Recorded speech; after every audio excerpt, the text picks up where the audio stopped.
ये हमारे पास एक इक्वेशन दी हुई है A2, ठीक। ये देखिए A2 is in equilibrium with 2A। Forward direction का रेट कांस्टेंट K1 है और बैकवर्ड डायरेक्शन का रेट कांस्टेंट है K-1, कि इसको पढ़ो K-1, ठीक है। K-1 नहीं, इसका नाम है K-1। बैकवर्ड का कितना है? K-1, ठीक है ना। अब उसने हमसे बोला है, ये देखिए, उसने बोला है the expression for DA by d T, the expression for DA by d T, है ना। अब देखो बहुत सारे अजीब अजीब से आंसर दिए हैं, तो आप परेशान मत होइए। देखिए आप पता है क्या करिए, आप पहले क्या लिखो, रेट ऑफ फॉरवर्ड लिखिए आप। अब बताओ रेट ऑफ फॉरवर्ड हम लोग कैसे लिखेंगे? फॉरवर्ड डायरेक्शन का रेट कांस्टेंट कितना है? K1 है, और यहां रिएक्टेंट हम लोग क्या लेंगे? A2। ये देखिए, और A2 की पावर 1, क्योंकि यहां स्टोइकोमेट्रिक कोफिशिएंट 1 है, इसको एलिमेंट्री हम लोग मान के चलेंगे, ठीक। ओके, अब इसी तरीके से आप लिखिए रेट ऑफ बैकवर्ड रिएक्शन। तो रेट ऑफ बैकवर्ड रिएक्शन अगर आप लिख के लेके चलोगे तो आ जाएगा, बैकवर्ड के लिए हमारे पास रेट कांस्टेंट क्या हो जाएगा? K-1, ठीक। ये देखिए K-1, और बैकवर्ड के लिए ये हो जाएगा ना रिएक्टेंट हमारे पास, है ना। क्या हो जाएगा? A हो जाएगा, रिएक्टेंट A हो जाएगा, और A का स्टोइकोमेट्रिक कोफिशिएंट कितना है? 2, तो पावर में आ जाएगा 2।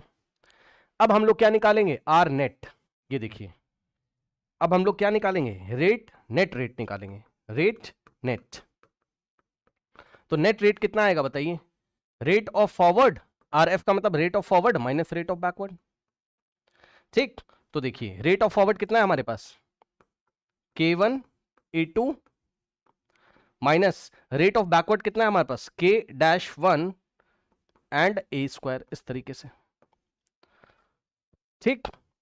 अब देखिए, एक तो हमने ऐसे निकाला रेट नेट रेट, एक बार हमने ऐसे निकाला, और एक बार हम और निकाल सकते हैं नेट रेट। कैसे? ये देखिए ऐसे,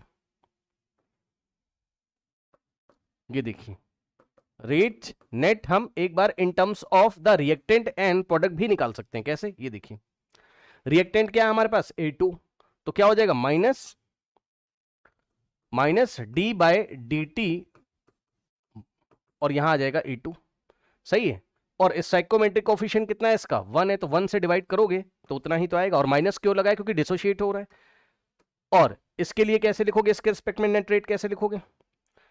इसका फॉर्मेशन हो रहा है, ये देखिए इसका फॉर्मेशन हो रहा है, इसलिए प्लस लगाएंगे, तो प्लस हाफ क्यों हो गया? ये देखिए डीए बाई डी टी, और यहां पे ये इस तरीके से, ठीक। 2 से डिवाइड क्यों किया? क्योंकि इसका स्टोइकोमेट्रिक कोफिशिएंट कितना है? 2 है। अब हम क्या करेंगे? इन दोनों को इक्वेट कर देंगे। ये देखिए, ये इक्वेशन नंबर 1 और इक्वेशन नंबर 2 को हम लोग इक्वेट कर देंगे। समझ रहे हो? कहने का मतलब है कि ये देखिए, माइनस, मैं पूरा करके दिखा रहा हूं आपको, minus DA by d T of A2 को हम इसके इक्वल लिख सकते हैं। किसके? इसके। ये देखिए एक बार इसके इक्वल लिखेंगे तो क्या हो जाएगा? K1 A2, ये देखिए K1 A2 minus K1 dash और A का स्क्वायर, है ना।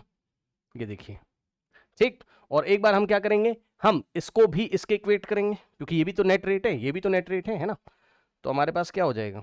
देखिए, ये देखिए, ठीक। अब उन्होंने हमसे क्वेश्चन क्या पूछा है? उन्होंने हमसे क्वेश्चन पूछा है डीए बाई डी टी। उसने हमसे पूछा है, क्या पूछा हमसे? क्या पूछा उसने हमसे? डीए बाई डी टी उसने हमसे पूछा हुआ है, ठीक है ना। तो डीए बाई डी टी अगर हमसे पूछा हुआ है तो हम क्या करेंगे? ये देखिए, ये 2 को उधर भेज देंगे बस, तो आ जाएगा डीए बाई डी टी। अब ये 2 डिवाइड में उधर जाके मल्टीप्लाई करेगा, तो मल्टीप्लाई करेगा तो इस पूरे में मल्टीप्लाई करेगा ना, तो 2 इसमें भी मल्टीप्लाई करेगा, तो हो जाएगा 2 K1 A2, ठीक, माइनस इसमें मल्टीप्लाई करेगा तो हो जाएगा 2 K1 डैश और A का स्क्वायर। ये देखिए इस तरीके से, ठीक है। तो ये हमारे पास आंसर आ गया, ठीक। देख लीजिए कोई ऑप्शन है? D by d t is equals to 2 K A1 A2 और 2 K1 dash A square. Option d is the correct answer, option d is the correct answer. Okay, correct, option d is the correct answer. तो इस तरीके से question exam में आता है, समझे।